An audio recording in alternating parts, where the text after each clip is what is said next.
और जो सरकार जो कहते हैं ना कि यहाँ पर किसान है ही नहीं, किसान चल जाएंगे भाज लिए, किसान नहीं है, तो यहाँ पर कैमरा मैन के दिखाइए कि यहाँ तक तो ऐसी तक भी लगा रखी है किसानों ने, और यहाँ पर कोई जाने वाले नहीं।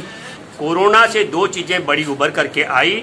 एक, अगर देश में मूर्तियों की जगह हॉस्पिटलों की स्थापना की गई होती तो हमारे देश में कोरोना में जो लाखों लोगों की जान गई है उनमें से बड़ी संख्या में लोगों को बचाया जा सकता था। ये किसान भवन यहाँ बना हुआ है तमाम सुविधाओं के साथ, यहाँ एसी, पंखा और पूरी व्यवस्था, और नीचे भी मैं कहूंगा कि बैठने के लिए अभी हमारे भारतीय किसान मजदूर संयुक्त यूनियन के राष्ट्रीय अध्यक्ष जी हमारे साथ में हैं, चौधरी राजवीर सिंह मुंडेर जी, और कुंडू खाद के प्रधान जिले सिंह जी, हरियाणा से हमारे भारतीय किसान मजदूर संयुक्त यूनियन के रणजीत सिंह पानो जी, और अभी हमारे और भी साथी खड़े हैं। तो मैं आप सब लोगों से ये बात कहना चाह रहा हूँ कि जब हम बात करेंगे कुंडू खाद के जिले सिंह जी से, तो जिले सिंह जी ये जो अभी किसान भवन का आपने यह निर्माण कर दिया, तो क्या सोच करके है, क्या ये लड़ाई आप कब तक लड़ना चाहते हैं? ये जी हमने ये सोच कर किया, हमारी लड़ाई बहुत लंबी चलेगी, छोटी लड़ाई की, और भाई महीना 2 महीना में उठ लेंगे हम लोग, चाहे हमारे 10 साल तक हम लोग उठें। इसीलिए पूरी तैयारी आप करके पूरा व्यवस्था कर दिया है। पूरी तैयारी। तो पूरी कुंडू खाप साथ में है आपके?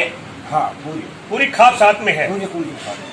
किन मुद्दों को लेकर ये 3 काले कानून वापस कराना, न्यूनतम समर्थन मूल्य की गारंटी का? हाँ, तो इसमें आपको न्यूनतम समर्थन मूल्य की गारंटी का किसान, हरियाणा के किसानों को क्या दिक्कत है? ये तो हमें आपको बताना चाहते हैं कि जैसे बिहार में गेहूं का समर्थन मूल्य किसानों को समर्थन मूल्य से 800 रुपए प्रति क्विंटल का नुकसान उठाना पड़ा, और देश में ऐसा हिस्सा भी है जहां बाजरे का समर्थन मूल्य से 1100 रुपए प्रति क्विंटल की दर पे कम खरीद हुई है किसानों के साथ में। और मैं बधाई देना चाहता हूं हरियाणा, खासकर हरियाणा और पंजाब, जहां न्यूनतम समर्थन मूल्य की गारंटी पर ही फसलों की खरीद होती है, उसके बावजूद इस आंदोलन को सबसे ज्यादा ताकत दे रहे हैं कि देश में ये फूट डालो, राज करे, राजनीति समाप्त हो जावे, कि किसान मजदूर दोनों सगे भाई हैं, उनमें अगर एकता रहेगी तो इस देश के शासक इस देश के लिए कार्य करेंगे।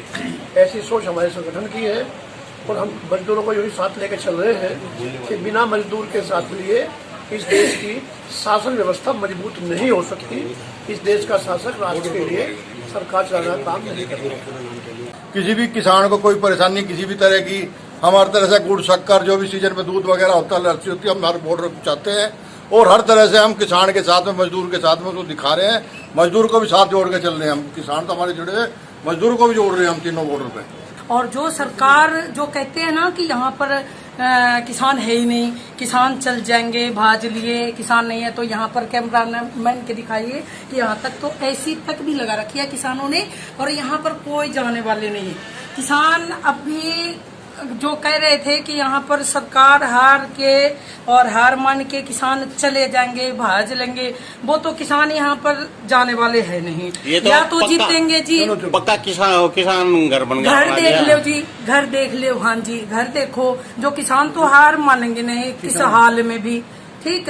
या तो जितना तो है ही, फिर अगर मिट भी जाएंगे, हमारे वर्ग के बेटियां भी अगर मिट जाएंगी ना, तो भी यहाँ लाखों झांसी की रानी बेटी और भगत सिंह, सुभाष चंद्र बोस, चंद्रशेखर आजाद जैसे बेटा भी पैदा हो जाएंगे जी। नस्ल और पसंद के लिए लड़ाई है जी, हम पीछे नहीं हटेंगे किसी हाल में भी। हमारे राष्ट्रीय युवा कार्यकारी अध्यक्ष है संदीप शास्त्री, मैं उनसे आग्रह करूंगा कि वो कुछ। साथियों, किसान आंदोलन केवल अब किसान आंदोलन नहीं रह गया है, ये कमेरे और लुटेरे वर्ग के बीच की लड़ाई बन गई है। अब ये अणक की बात आ गई है, आन की बात आ गई है।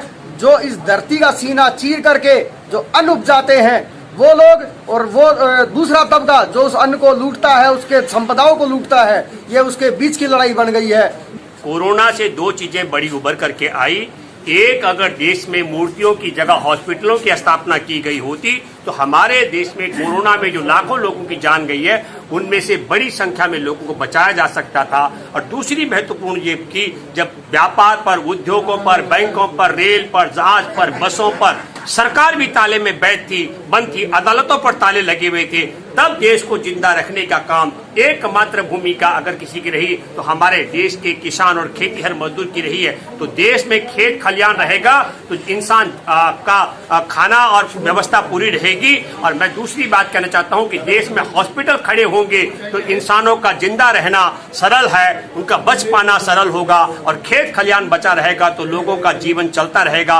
अन्यथा आप समझ लो कि बाजार डूब सकते हैं, बैंक डूब सकते हैं, उद्योग डूब सकते हैं, व्यापार डूब सकते हैं, सरकारें गिर सकते हैं, अदालतों में बैठे जज जस्टिस लोया की तरह जान गंवा सकते हैं। लेकिन जिंदा रहने के लिए खेत और खलियान और बचने के लिए हमारे हिंदुस्तान में हॉस्पिटल का होना बहुत जरूरी है। धन्यवाद।